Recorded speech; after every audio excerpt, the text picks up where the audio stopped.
Mais de 4,5 mil imigrantes já foram presos em pouco mais de uma semana nos Estados Unidos da América. A terça-feira em Nova York foi marcada por uma série de prisões de imigrantes. A operação foi conduzida pelo Serviço de Imigração e Controle de Alfândega dos Estados Unidos, em parceria com outras agências federais. A ação é mais um passo na implementação das políticas anti-imigratórias anunciadas por Donald Trump, que assumiu a Casa Branca há pouco mais de uma semana. Nesse período, o número de detenções de imigrantes superou a marca de 4.500. O relatório da agência americana não deixa claro se todos os presos estavam em situação ilegal. Além disso, outros 3.500 mandados de prisão foram protocolados desde a volta do republicano ao poder.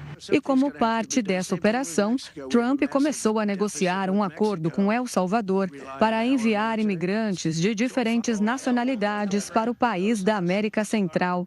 A ideia não é uma novidade. O republicano chegou a estabelecer esse tratado com El Salvador no primeiro mandato, mas ele não chegou a entrar em vigor e depois foi desfeito por Joe Biden. A medida ajudaria o presidente americano a expulsar imigrantes de países que se recusam a receber os deportados.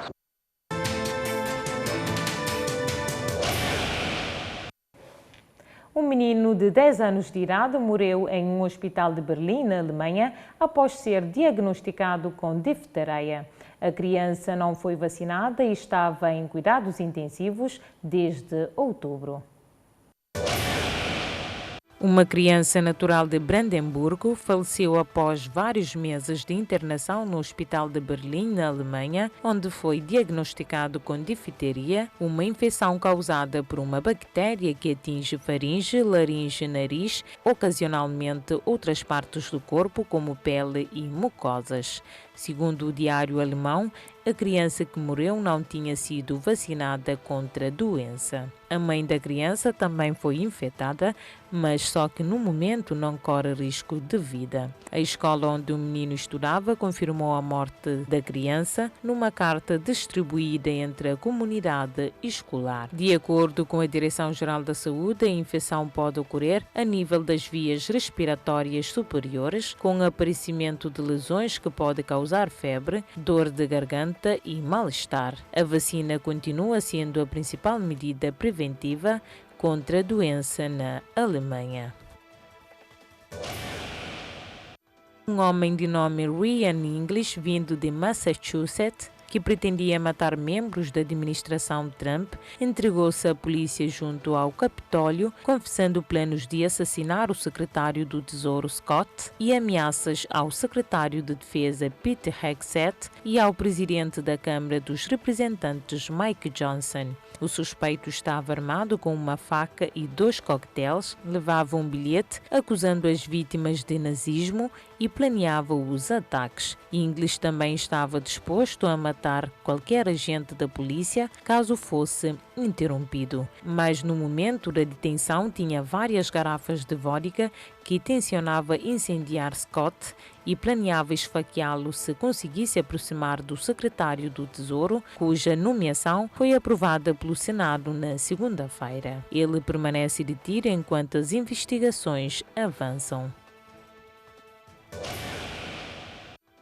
A Dinamarca vai reforçar a segurança da Groenlândia e do Atlântico Norte com novos barcos de patrulha. A medida surge em resposta ao interesse estratégico dos Estados Unidos da América na região. O governo dinamarquês quer priorizar a construção de embarcações para o Ártico, aproveitando projetos anteriores após mudanças na segurança global. Na sondagem publicada pelo Diário Dinamarquês e pelo Diário da Groenlândia, apenas 6% querem que a ilha do Ártico passe a pertencer aos Estados Unidos da América, com 9% de indecisos. Quase metade dos inquiridos vê o interesse de Donald Trump na Groenlândia como uma possibilidade, enquanto o número semelhante o vê como uma ameaça. Uma sondagem revelou que 85% dos groenlandeses rejeitam a união com os Estados Unidos da América. A Dinamarca anunciou um investimento de 14,6 mil milhões de coroas para fortalecer a presença militar na região.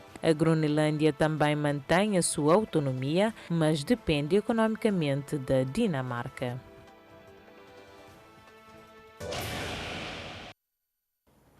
Avião da American Airlines colide com um helicóptero militar em Washington e cai num rio. A aeronave comercial seguia com 64 pessoas a bordo e não há registros de sobreviventes. Segundo as últimas informações de agências internacionais, pelo menos 30 corpos já foram resgatados do rio Potomac. O avião vinha do Kansas e estava se aproximando do aeroporto para pousar na capital americana.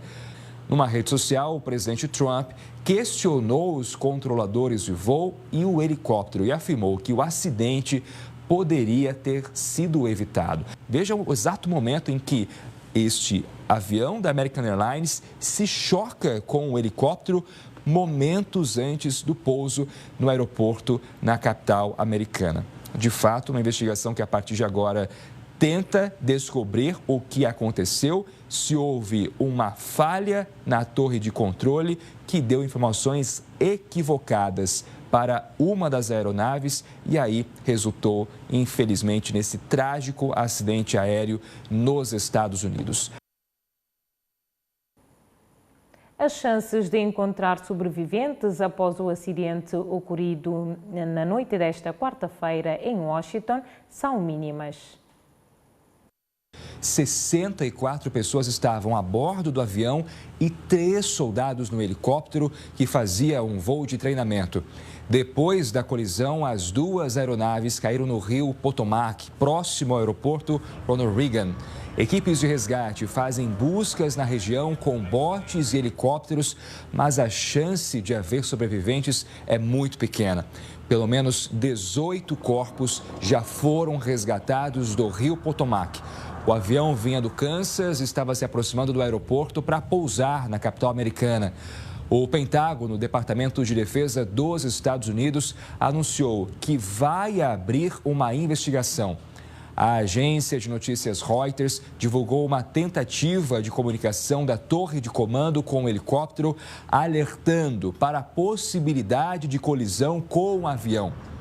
Numa rede social, o presidente Donald Trump questionou os controladores de voo e o helicóptero e afirmou que o acidente poderia ter sido evitado.